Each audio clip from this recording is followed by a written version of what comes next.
Maquinaria para la síntesis proteica.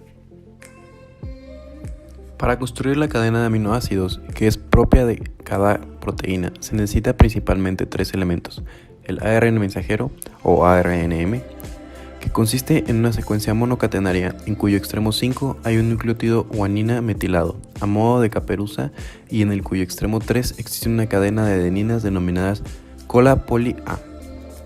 Los ribosomas se unen a un ARN mensajero para leer su información genética e incorporar secuencialmente ARNT cargados con un aminoácido específico, a partir de los cuales se construye la proteína. Normalmente, varios ribosomas leen de modo secuencial la información genética contenida en un mismo ARN, lo cual resulta en un proceso altamente eficaz de traducción. Al microscópico electrónico de transmisión se puede observar este conjunto de ribosomas en proceso de traducción de un mismo ARNM, formando lo que se conoce como polirribosomas o polisomas.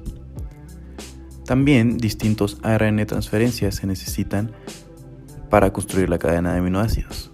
Estas cadenas de ARN transferencia que transportan cada uno de los aminoácidos que se van a ir incorporando a la proteína, según tiene lugar su proceso de síntesis, también constituye en una secuencia monocatenaria en cuyo extremo 5 hay un nucleótido de guanina metilado a modo de caperuza y en cuyo extremo 3 existe una cadena de adeninas denominadas cola poly A. ¿De qué modo se traduce la información genética de los ácidos nucleicos al lenguaje de los aminoácidos en las proteínas? Esto sucede gracias a combinaciones en los nucleótidos.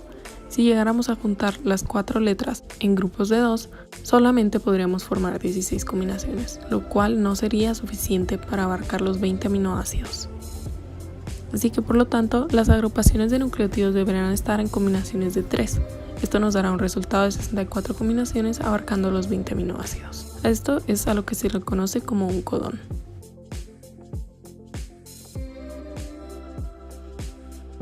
La secuencia de cada codón se complementa a un anticodón en un determinado ARN de transferencia. El ARN mensajero es leído como una secuencia de codones, y la secuencia de codones se va a traducir en una de aminoácidos. A este código de información se le conoce como código genético. La degeneración es la característica en la que un aminoácido puede ser codificado por más de un codón. Cuando esto sucede, la diferencia entre codones se encuentra normalmente en la tercera base, y las 2 primeras letras de cada codón son por lo tanto determinantes de la especificidad del codón. Las reglas que establecen esta especificidad son: las 2 primeras bases de un codón forman enlaces fuertes con las 2 últimas bases del anticodón, y cuando un aminoácido es codificado por 2 codones diferentes, los que difieren requieren ARN de transferencia distintos. Esto fue propuesto por Francis Crick. En resumen, se requieren 32 ARN de transferencia para traducir los 61 codones. Los otros 3 no son reconocidos por ninguna ARN de transferencia y son llamados codones de terminación o de iniciación, ya que señalan el final o el inicio de la síntesis.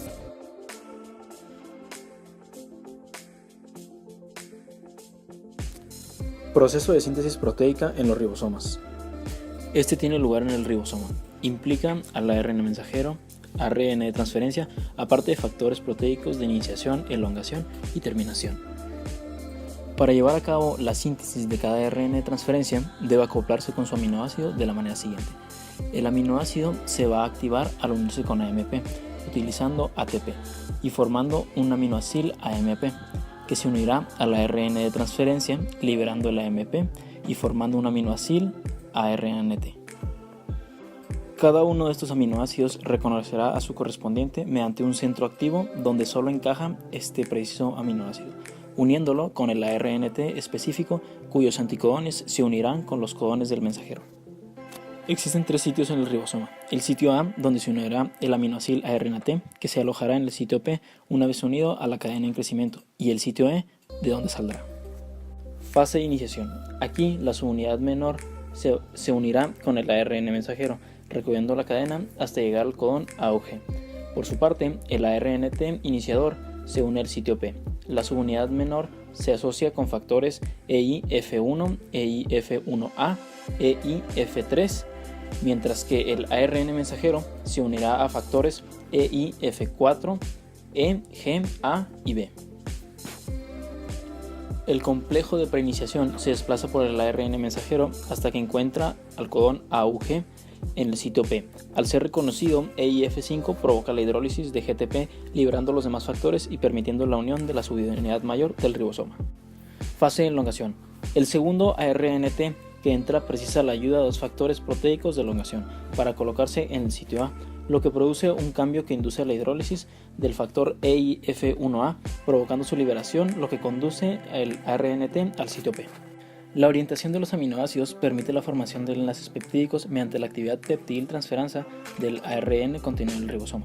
El ribosoma se sigue desplazando en sentido 5' a 3', sumando los aminoácidos al sitio P, mientras que el primer ARNT se desplaza al sitio E, sumando el siguiente ARN mensajero al sitio A. Estos movimientos son conocidos como translocación. Fase de terminación. Conforme avanza la elongación, quedan disponibles en el sitio A nuevos codones de ARN mensajero y se añaden nuevos aminoácidos a la cadena polipeptídica en formación, hasta que un codón de parada alcanza el sitio A. La secuencia de parada en eucariotas son reconocidas por un dominio específico. El factor de terminación en ERF3, Eukaryotic Release Factor 3, que forma un complejo con otro factor de terminación, ERF1. Una vez que este complejo se une al ribosoma, se produce un cambio de conformación que permiten al ERF1 hidrolizar la proteína recién sintetizada y liberar la desunión con el ARN transcripcional. Posteriormente, la proteína recién formada y el factor de terminación se desprenden del ribosoma, terminando así la traducción. Estructura tridimensional, plegamiento y localización de las proteínas. Los niveles de la estructura de las proteínas. La síntesis de la cadena polipeptídica es solo el primer paso. Las proteínas tienen que plegarse para adquirir una conformación tridimensional propia. Muchas proteínas necesitan otras modificaciones posteriores, como su unión a carbohidratos o lípidos, la adición de determinados grupos químicos como los fosfatos, GTP, etc. O pueden sufrir fenómenos de proteólisis. Se pueden distinguir tres niveles de organización dentro de su estructura: la estructura primaria y secundaria, la terciaria y la cuaternaria. En la estructura primaria solo es una secuencia de aminoácidos. Las interacciones entre aminoácidos en posiciones contiguas de la cadena polipeptídica conforman lo que se denomina la estructura secundaria. Aparte de dichas interacciones son las hélices alfa y las láminas beta. Las hélices alfa giran sobre sí mismas dando lugar a una estructura helicoidal. En cambio, las láminas beta son cadenas polipeptídicas agrupadas en un mismo plano y paralelas entre sí que conforman una estructura plana. Estructura terciaria. Es resultado de las interacciones entre las estructuras secundarias, da lugar a la estructura terciaria. Pueden estar formadas solo por hélices alfa o solo por láminas beta o por combinaciones de ambas. Los dos primeros tipos son proteínas de tipo fibroso, cuando es hélice alfa más hélice alfa o cuando es lámina beta más lámina beta. El tercer tipo da lugar a proteínas globulares, cuando es una lámina beta con una lámina alfa. Las fibrosas son resistentes e insolubles en agua y suelen realizar funciones estructurales. Las globulares suelen ser solubles en agua e intervienen en múltiples funciones. Ciertas combinaciones de hélices alfa y láminas beta se empaquetan formando unidades comunes a diversas proteínas, cada una de las cuales se denomina dominio proteico. Los dominios son las unidades básicas a partir de las cuales se construyen las proteínas y existen numerosas familias de dominios. Estructura cuaternaria. Los polipéptidos individuales se pueden asociar entre sí, construyendo subunidades de moléculas mayores, denominadas agregados moleculares o complejos proteicos, de los cuales distintas subunidades están unidas entre sí por un elevado número de débiles interacciones no covalentes. Por ejemplo, la hemoglobina es una estructura cuaternaria. Está formada por dos cadenas de polipeptídicas alfa y dos beta. Plegamiento. A partir de la secuencia de aminoácidos, las cadenas polipeptídicas pliegan espontáneamente adoptando una conformación particular para cada proteína. Se unen formando enlaces no covalentes débiles. El plegamiento inicial se forma rápidamente y de modo espontáneo, de tal manera que los elementos principales se disponen de una forma cercana al plegamiento correcto de la proteína.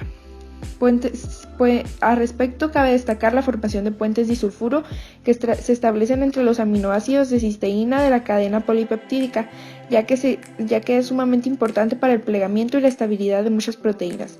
Estas modificaciones tienen lugar en el retículo endoplasmático rugoso y es catalizado por la proteína disulfuro isomerasa. El proceso de ajuste fino de plegamiento es relativamente lento. Se puede producir plegamientos incorrectos que induzcan una agregación anómala de las proteínas. Para impedir los fenómenos de alteración en el plegamiento y la consiguiente agregación, la célula utiliza una familia de proteínas denominadas chaperonas. Las chaperonas ayudan a las proteínas recién sintetizadas a plegarse y ensamblarse en estructuras estables y activas. Unen las regiones hidrófobas expuestas de la proteína en fase de plegamiento y modifican zonas erróneamente plegadas. Estabilizan las proteínas que deben ser transportadas en forma parcialmente plegada desde el citoplasma a determinados orgánulos. La actividad de las chaperonas es indispensable para asegurar un control de calidad de las proteínas celulares y para mantener la homeostasis proteica. Existen dos tipos de plegamiento. El plegamiento contradiccional. Se encuentra un complejo RAC, Ribosome Associated Complex, formado por las chaperonas HSP40 y HSP70. Estas se unen a la subunidad mayor del ribosoma antes de que salga el polipéptido. Desde aquí, las chaperonas interactúan con los segmentos enriquecidos en residuos hidrófobos tan pronto salen del ribosoma. Conforme un complejo RAC o RAC se une a la primera zona hidrófoba, otro se une a la subunidad mayor y se dispone a unir a la siguiente porción hidrófoba que salga del ribosoma. Así se evita una agregación prematura de polipéptido. Solo el 20% de las proteínas se pliegan satisfactoriamente durante su síntesis. Para eso existe el plegamiento posttraduccional, en el que la chaperona HSP70 se queda unida a la proteína si necesita rondas de plegamiento adicionales. La HSP70 y la HSP90 las transportan al sistema de chaperoninas TRC-CCT. Aquí las introducen al sistema, que es un multiproteico en forma de barril. Aquí la proteína es aislada de otras proteínas para que puedan interaccionar libremente sin peligro de formar agregados hasta alcanzar la configuración adecuada y quedar completamente plegada. Todas las proteínas empiezan a ser sintetizadas en el citosol, excepto las que son producidas en los ribosomas. Su destino final depende de la presencia de una secuencia señal de aminoácidos. Existen dos: péptido señal y región señal. El péptido señal es una región continua de la secuencia de aminoácidos entre 15 y 60 residuos. La región señal es una región estérica formada por varios péptidos señales en disposición tridimensional, que suelen estar bastante distantes en la secuencia polipeptídica y solo se forman tras el plegamiento de la proteína madura. Modificaciones posttraduccionales y regulación de la función proteica. Estas modificaciones son cambios en la estructura de las proteínas que ocurren después del proceso de traducción. El primer tipo de modificación que puede ocurrir es el de la adición de grupos funcionales, que a su vez tendrá subdivisiones. La fosforilación y desfosforilación consiste en añadir o retirar un grupo fosfato del grupo hidroxilo de residuos de proteínas como serosina, tirosina, trionina o histidina. La adición será catalizada por proteínas quinasas y la eliminación se hará por fosfatasas. Este tipo de modificación es usada para activar o inactivar enzimas. La acetilación consiste en añadir un grupo acetilo sobre el residuo lisina o serina aminoterminales de una proteína. La enzima acetiltransferasa provocará la acetilación y la enzima desacetiltransferasa hará lo contrario. Como bien sabemos, estas modificaciones son muy importantes en las histonas que regulan el grado de compactación de la cromatina. En la metilación se añade uno o más grupos metilo a un residuo de lisina o arginina en una cadena polipeptídica. Este proceso se catalizará por una metiltransferasa y la desmetilación se hará por una amina oxidasa desmetilasa. Podemos apreciar este tipo de modificación en la modulación de la expresión génica a través de la metilación de histonas. La acilación añade una molécula lipídica a la proteína, permitiendo que ésta se ancle a la membrana plasmática por el lado citosólico. Algunos ejemplos son la miristoilación sobre residuos de lisina o glicina y la farsenilación o palmitoilación sobre residuos de cisteína. Por último tenemos la glucosilación, que puede ocurrir de dos maneras diferentes. El primer caso es llamado N-glucosilación. En este proceso se añade un oligosacárido al grupo amino de un residuo de asparagina. Esto ocurrirá en el retículo endoplasmático rugoso. El segundo caso es llamado O-glucosilación y añade el oligosacárido al grupo hidroxilo de una serina o trionina. Esto ocurrirá en el aparato de Golgi. Estos dos procesos ayudarán en la hidratación de las secreciones celulares, en la estabilidad proteica y a los procesos de reconocimiento y adhesión celular. El segundo tipo de modificación posttraduccional es llamado adición de péptidos o ubiquitinación. Se lleva a cabo por medio de una pequeña cadena polipeptídica llamada ubiquitina, la cual se unirá covalentemente a los residuos de lisina de las proteínas por medio de la enzima ubiquitina ligasa. La enzima isopeptidasa desubiquitilinante sustraerá a la proteína. La ubiquitinación cambiará las propiedades funcionales de la proteína, los sustratos o los complejos proteicos con los que pueda llegar a interactuar. Lo más común que ocurra es la degradación de las proteínas. Aquí veremos la degradación de proteínas por el complejo ubiquitina-proteasoma. La ubiquitina se une primeramente a la enzima activadora E1 con un gasto de ATP, que la transfiere a la enzima conjugadora de ubiquitina E2. La enzima con actividad ligasa E3 se une tanto al complejo ubiquitina E2 como a la proteína diana. La poliubiquitinación secuencial, llevada a cabo por la cooperación de las enzimas E2 y E3, marca la proteína para ser reconocida por el complejo multiproteico de proteasoma, donde la proteína diana es degradada. Las proteínas se degradan en diferentes periodos de tiempo, dependiendo de su naturaleza y función. La vida media de las proteínas es muy variable, puede ir desde minutos o incluso hasta días. Además, si las proteínas tienen algún defecto en el plegamiento o dañadas en estructura, se reconocen como defectuosas y son degradadas. Existen dos mecanismos de degradación. La primera es la degradación no selectiva. Es llevada a cabo por las hidrolasas en los lisosomas. Estos reciclan las proteínas al fusionarse como vacuolas autofágicas, rodeadas de membrana proporcionada por el retículo. Después tenemos la degradación selectiva. Esta requiere que las proteínas sean marcadas por medio de una modificación posttraduccional. Aquellas proteínas que no se plegan correctamente o tienen errores estructurales son reconocidas por las chaperonas celulares, activando el mecanismo de poliubiquitinación. Uso biomédico de proteínas recombinantes. Muchas patologías presentan una alteración, carencia o insuficiencia de algún tipo de proteína.